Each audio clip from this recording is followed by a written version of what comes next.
আজ ২১ জানুয়ারি ২০২২ খ্রিস্টাব্দ ৭ মাঘ ১৪২৮ বঙ্গাব্দ শুক্রবার।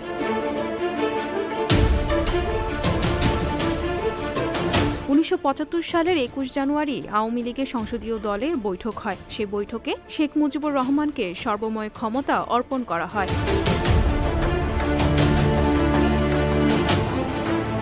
১৯৯৭ সালের ২১ জানুয়ারির এই দিনে সৌদি আরব থেকে বিতাড়িত ৯১২ বাংলাদেশি দেশে প্রত্যাবর্তন করেন।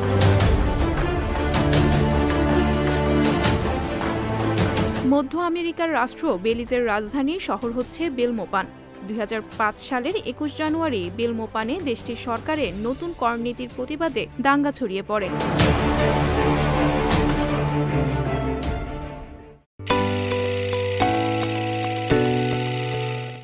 সংবাদ, ফিচার ও অনুষ্ঠানের জন্য ভিজিট করুন সংবাদ প্রকাশের ওয়েবসাইট এবং যুক্ত থাকুন ফেসবুক পেজ ও ইউটিউব চ্যানেলের সঙ্গে।